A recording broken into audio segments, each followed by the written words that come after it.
Hello there guys, it's Joey. So this is going to be sort of a witchy haul. It's more wildcrafted bits and pieces, just to show a few more bits and pieces that I've wildcrafted from, well, the garden mainly, although the pine in front of you was a gift and has been mentioned already, but it's finally done.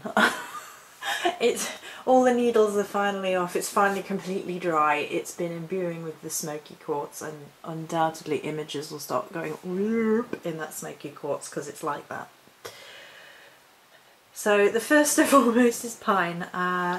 If you haven't seen the other video, I was running out of pine and I sort of said in the morning, I'm running out of pine, I need to get some more pine needles.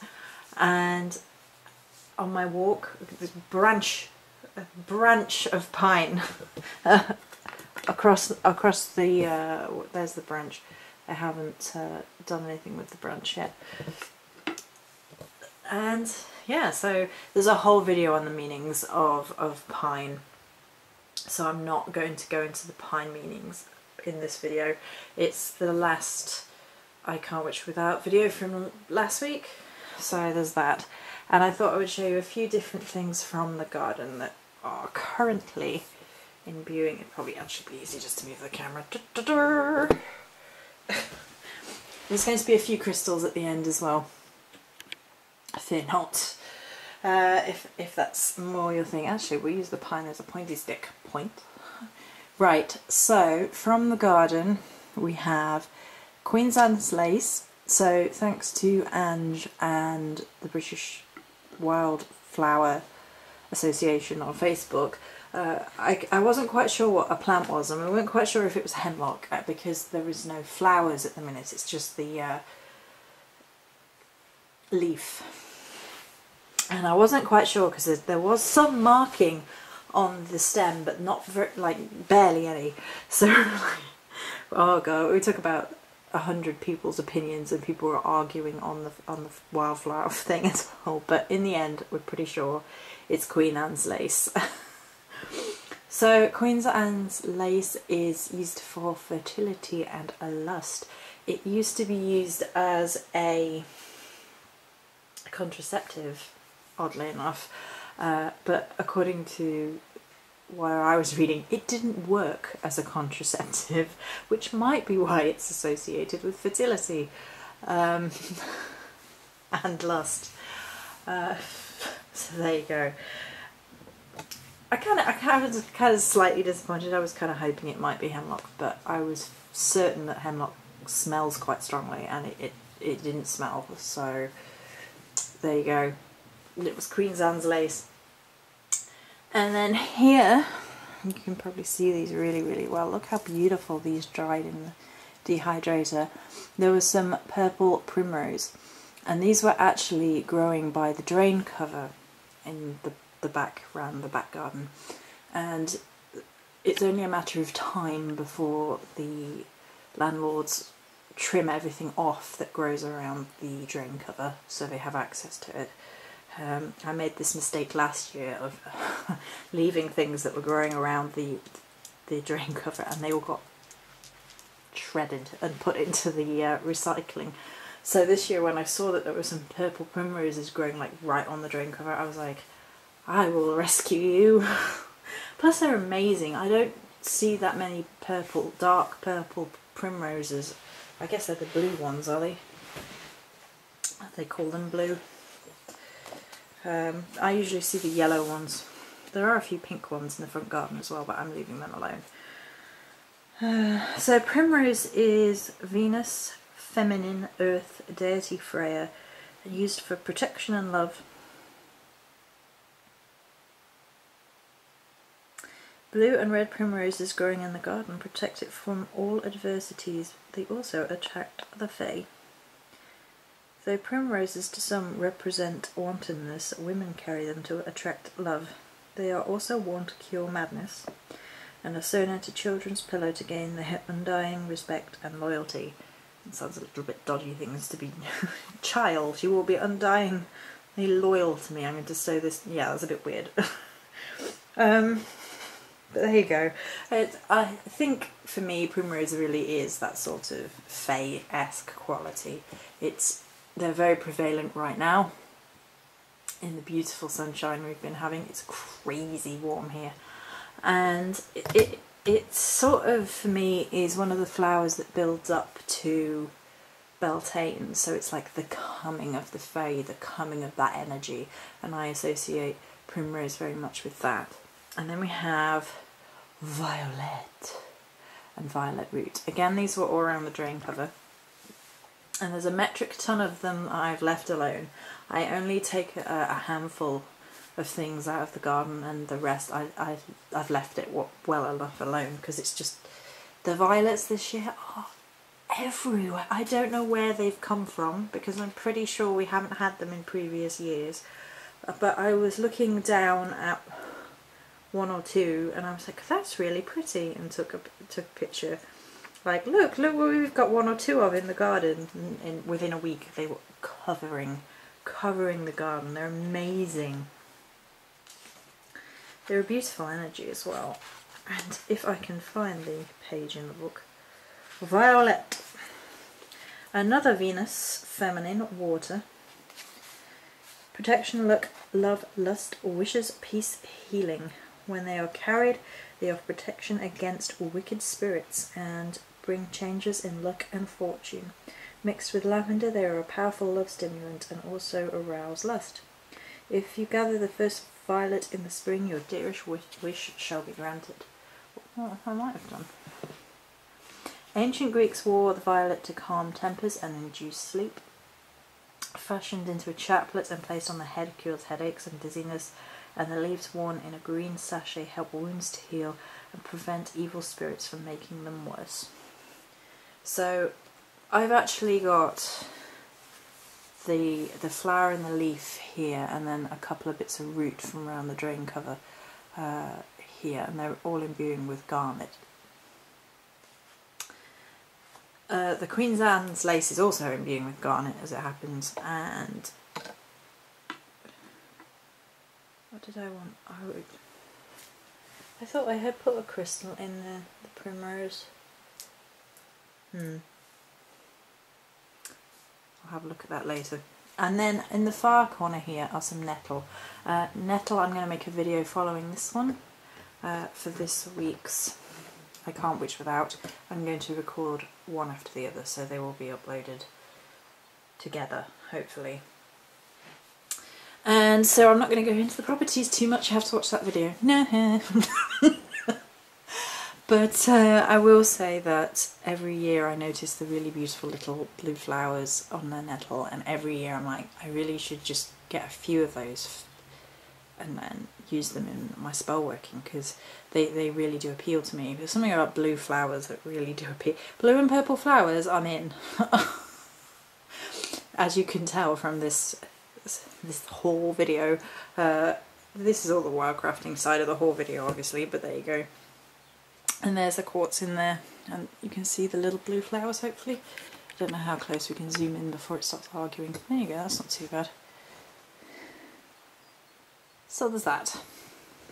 And we will actually use the middle one to show you what crystals, because there's only a few.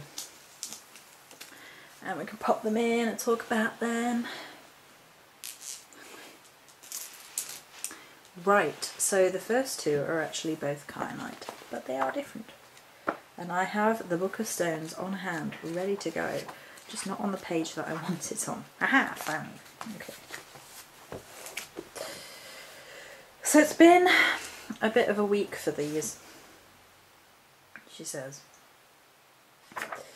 So the first one is kyanite. So this is a blue kyanite, and actually I didn't pick this up in the store. Like, I went into the store yesterday to see the lady that works there and take the Prism of Visions tarot and be like, look! She's a tarot collector too, so I'm not, she is. So I took it in for her to have a look at, and I needed this kyanite apparently. So the blue kyanite,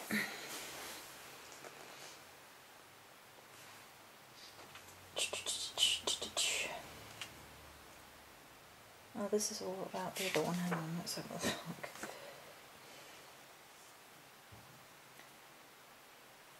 As a stone of connection, building bridges of light between disparate aspects of experience. Bridge energetic blocks in the aura and emotional blocks.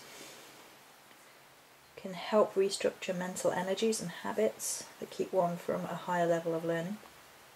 Creates pathways where before there were none. Initiates psychic ability. Promotes communication with higher beings and is used to open the third eye. It can also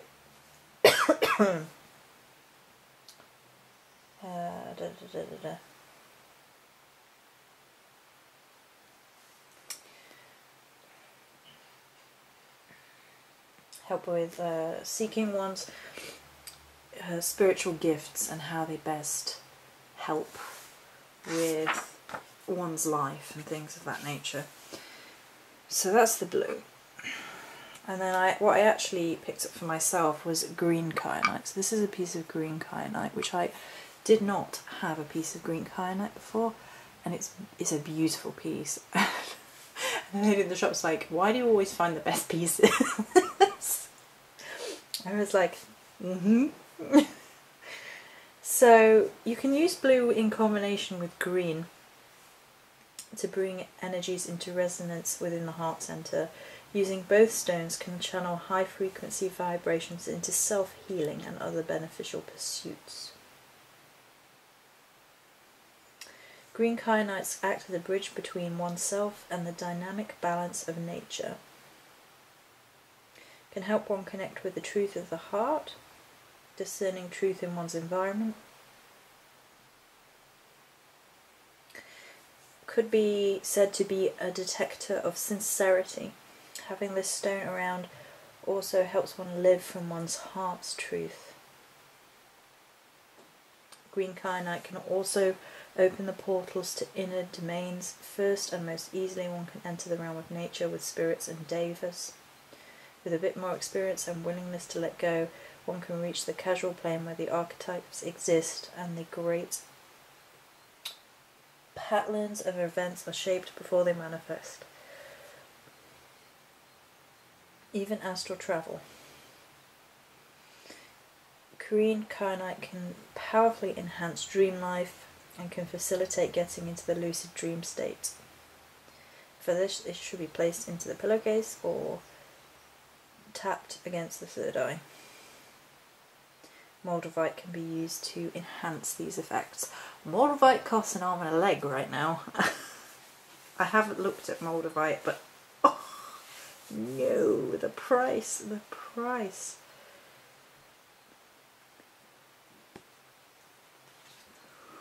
Okay, excuse me, it's so warm in here. I have to have the window shut and it's so warm in here.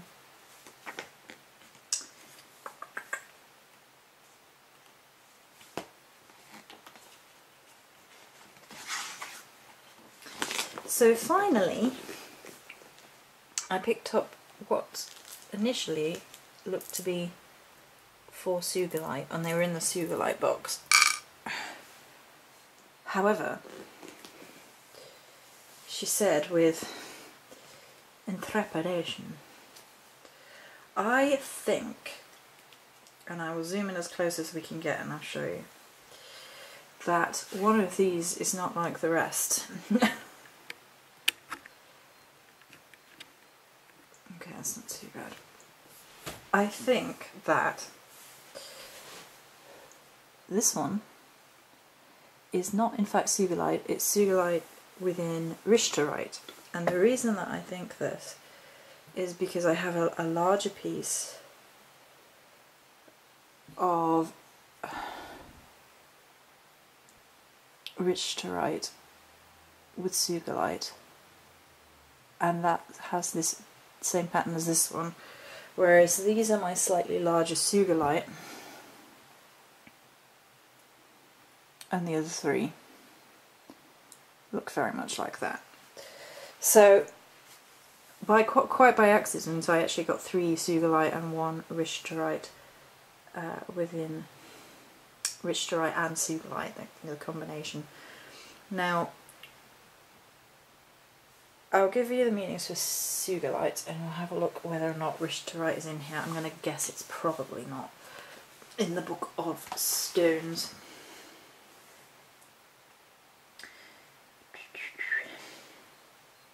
Sugilite is a premier stone of this age because of its numerous beneficial properties. Among them are protection from negative influences, the enhancement of one's ability to ground spiritual energies, the awakening of the crown chakra, the emanation of the pure violet ray of purification, and a strong influence for healing.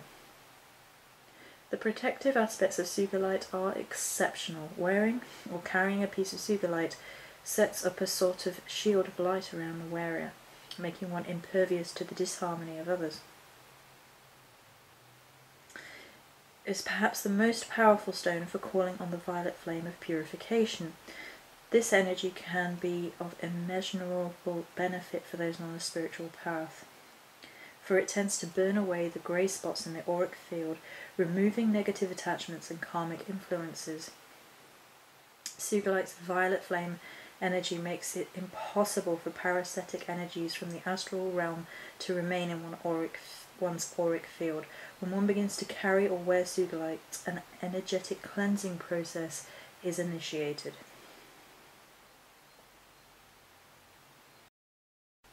Also works really well with Moldavite, which Jerry can't afford. Powerful stone for opening the third eye, crown and etheric chakras, opening the doorway to one's innermost motivation, thoughts and beliefs. Is the stone of dreaming.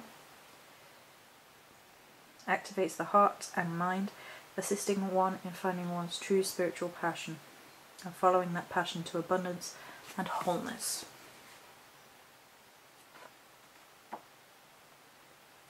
So I'll have a look if Witchy is in here, but I'm kind of guessing it's not, because as lovely as the Book of Stones is,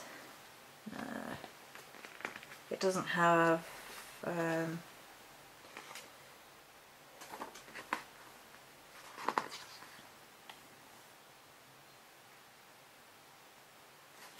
got rhodonite, rose quartz, no. Okay.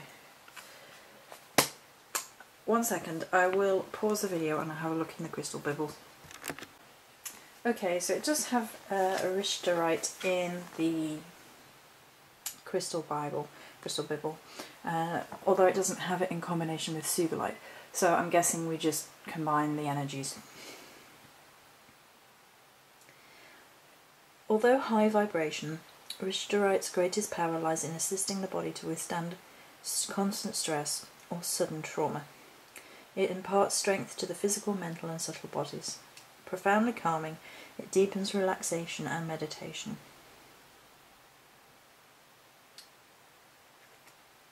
So it's de-stress basically, and it helps with the physical symptoms of stress. So that combined with Sugilite makes a very powerful, potent little crystal. So there you go. I'm pretty sure I'm right. I think so. I think they're quite markedly different. How I didn't notice until I came out of the store, I don't know. But it was a little gem hiding among gems. I also got a bath bomb, which I completely forgot to mention. It's vanilla. It smells delicious. They get them locally and handmade and stuff, and seeing as I can't afford all the bits and pieces to make my own, then, you know, I'll pay £2 and grab one of theirs. Oh, so nice. So that was it for the little hauly video. Mainly wildcrafty herbs and flowers, but a few crystals as well thrown in. Just a very, very little amount this time, but there you go. So I hope you enjoyed. Many blessings.